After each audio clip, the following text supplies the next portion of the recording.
নমস্কার, আপনাদের সবাইকে স্বাগত জানাই এই চ্যানেলে। আজ আমি কৃত্তিবাসী রামায়ণের সপ্তম কাণ্ডের প্রথম কাণ্ড অর্থাৎ আদিকাণ্ডের অন্তর্গত দ্বিতীয় পাঠ্য বিষয় রাম নামে রত্নাকরের পাপক্ষয়ের কয়েকটি শ্লোক পাঠ ও ব্যাখ্যা করার যথাসাধ্য চেষ্টা করব। নিজ গুণে ভুল ত্রুটি মার্জনা করবেন। প্রভু শ্রীরামের নাম নিয়ে শুরু করছি। মানুষ মারিয়া আমি আনি যত ধন, মম পাপ ভাগী তুমি হও একজন। এবার রত্নাকর তার পিতার উদ্দেশ্যে বলছেন, মানুষকে মেরে আমি যত ধন আনি, তুমি আমার পাপের ভাগী হও। পুত্রের বচন শুনি কহিল চবন, হেন কথা তোমায় বলিল কোন জন।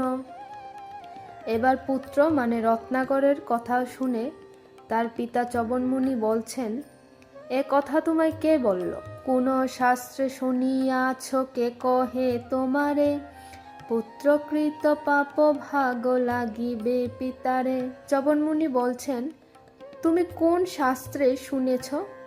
কে তোমায় বলেছে যে পুত্রের করা পাপ তার পিতাকেও লাগবে, অর্থাৎ পুত্রের করা পাপের ভাগীদার তার পিতাও হবে? অজ্ঞান বালক তোরে কি কহিব কথা, কভু পিতা পুত্র হয়, পুত্র হয় পিতা। এবার চবনমুনি বলছেন, হে জ্ঞান শূন্য ছেলে, আমি তোকে আর কি বলবো, কখনো পিতা পুত্র হয়, আবার পুত্র পিতাও হয়। যখন বালক ছিলে পিতা ছিনু আমি, এখনো বালক আমি পিতা হইলে তুমি। অর্থাৎ যখন তুমি বালক মানে ছোট ছিলে তখন আমি তোমার পিতা ছিলাম, কিন্তু এখন আমি তোমার বালক হয়েছি আর তুমি হচ্ছ আমার পিতা। যখন বালক ছিলে না ছিল যৌবন, বহু দুঃখ করি তোমা করিনু পালন। যখন তুমি ছোট ছিলে তোমার যৌবন ছিল না, অর্থাৎ তুমি উপার্জনে অক্ষম ছিলে, তখন তোমায় অনেক কষ্ট করে আমি লালন পালন করেছি। যত পাপ করিয়াছি আপনি সংসারে, সেসব পাপেরও ভাগ না লাগে তোমারে। অর্থাৎ তখন মানে তুমি যখন ছোট ছিলে তোমাকে পালনের জন্য আমি যত কিছু পাপ করেছি, সেই পাপের ভাগীদার একমাত্র আমি, সেই পাপের ভাগীদার তুমি কিন্তু না। এবে পিতা হইয়াছ পুত্র তুল্য আমি, কোন রূপে আমারে পুষিবে নিত্য তুমি। এবার আমি তোমার পুত্রতুল্য হয়েছি কারণ আমি এখন উপার্জনে অক্ষম বৃদ্ধ, আর তুমি আমার পিতা সম হয়েছ, তাই তুমি কিভাবে আমাকে লালন পালন করবে সেটা তোমার ব্যাপার। মনুষ্য মারিতে তোমা বলে কোন জন, তোমারও পাপেরও ভাগী হব কি কারণ।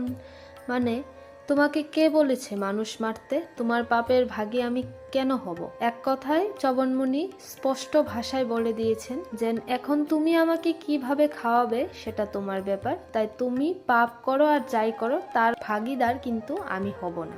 শুনিয়া বাপের বাক্য হেট মাথা করে, কান্দিতে কান্দিতে কহে মায়ের গোচরে। এবার বাবার কাছ থেকে এমন কথা শুনে রত্নাকর কাঁদতে কাঁদতে তার মায়ের কাছে যায়।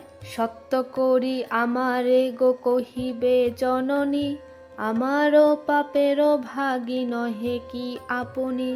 এবার মাকে বলছেন যে তুমি আমাকে সত্য করে বলো যে আমার এই পাপ কর্মের ভাগীদার কি তুমি হবে না? জননী কহিল ক্রুদ্ধা হইয়া অপার, এক দিবসের ধার কে শোধে আমারও।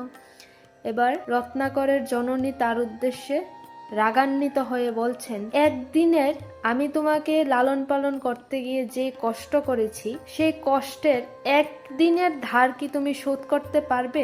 10 মাস গর্ভে ধরি পুষেছি তোমায়, তব কৃত পাপ পুত্র না লাগে আমায়। তোমাকে আমি 10 মাস গর্ভে ধারণ করে অনেক কষ্টে তোমায় লালন পালন করেছি, তাই তোমার করা পাপ আমাকে আর লাগবে না, অর্থাৎ তোমার করা পাপের ভাগীদার আমি আর হব না। শুনিয়া মায়ের বাক্য হেট কইল মাথা, পত্নীর নিকটে গিয়া কহে সব কথা। এবার মায়ের কাছ থেকেও পাপের ভাগীদার না হওয়ার কথা শুনে রত্নাকর তার স্ত্রীর কাছে গেল। জিজ্ঞাসি তোমারে প্রিয়ে সত্য করি কৌ, আমারও পাপেরও ভাগী হও কি না হও। এবার রত্নাকর তার পত্নী অর্থাৎ স্ত্রীর উদ্দেশ্যে বলছেন, তুমি আমাকে এবার সত্য করে বলো তো, আমার পাপের ভাগীদার তুমি কি হবে না? শুনিয়া স্বামীর বাক্য কহিছে রমণী, নিবেদন করি প্রভু শুনো গুণমণি। এবার রত্নাকরের স্ত্রী তার উদ্দেশ্যে বলছেন, একটা কথা বলছি প্রভু শোনো। বিধাতা করিল মোরে অর্ধাঙ্গের ভাগী, অন্য পাপ নিতে পারি এ পাপ ত্যাগী। এবার রত্নাকরের স্ত্রী বলছেন যে তোমার অর্ধাঙ্গের ভাগীদার আমি, অন্য পাপ নিতেও পারি, কিন্তু তোমার এই মনুষ্য হত্যা দুরাচারী কর্মের যে পাপ তা আমি নিতে পারবো না। যখন করিলা তুমি আমারে গ্রহণ, সর্বদা করিবে মম রক্ষণ পোষণ। রত্নাকরের স্ত্রী বলছেন, যখনই তুমি আমাকে স্ত্রী হিসেবে গ্রহণ করেছিলে তখনই তুমি বলেছ যে সর্বদা মানে সব সময় তুমি আমার দেখাশোনা খাওয়া পড়ার দায়িত্ব নেবে। আর যত পাপ পুণ্য ভাগ লাগে মোরে, পোষণার্থ পাপ ভাগ না লাগে আমারে। এবার বলছে তোমার অন্যান্য পাপের ভাগীদার আমি হতেও পারি, কিন্তু আমাকে পোষণার্থ অর্থাৎ আমাকে খাওয়ানোর জন্য তুমি যে পাপ করছো সেই পাপের ভাগীদার কিন্তু আমি হব না। মনুষ্য মারিতে কেবা বলিল তোমায়, এও মাত্র জানি তুমি পালিবে আমায়। এবার বলছে তোমাকে মানুষ মারার কথা কে বলল? আমি শুধু এটুকুই জানি যে তুমি আমাকে লালন পালন করবে। এবার কিভাবে করবে সেটা আমার দেখার বিষয় না। শুনিয়া ভার্যার কথা রত্নাকর ডরে, কেমনে তরিব আমি এ পাপ সাগরে। এবার স্ত্রীর কথা শুনে রত্নাকর ভয়ভীত হয়েছে এবং মনে মনে ভাবছেন এই পাপ সমুদ্র থেকে আমি কিভাবে পার পাবো। ডুবিনু পাপেতে মোর কি হইবে গতি, কান্দিতে লাগিল দস্যু ভাবিয়া দুষ্কৃতি। এবার রত্নাকরের মনে অনুশোচনার উদয় হলো এবং রত্নাকর ভাবছে যে পাপেতে আমি ডুবেছি, আমি যা কিছু দুষ্কর্ম করেছি তা থেকে আমি কিভাবে মুক্তি পাবো, এই ভবসাগর আমি কিভাবে মুক্ত হব। লোহার মুদকর নিজ মাথায় মারিয়া, পড়িল ভূমেতে এবে অচেতন হইয়া। এবার রত্নাকর তার পাপের ভাগীদার কেউ হবে না জেনে ভয়ভীত হয়ে নিজের হাতে থাকা মুগুরটি দিয়ে নিজের মাথায় আঘাত করে এবং মাটিতে লুটিয়ে পড়ে। আজ এই পর্যন্তই। জয় সীতারাম।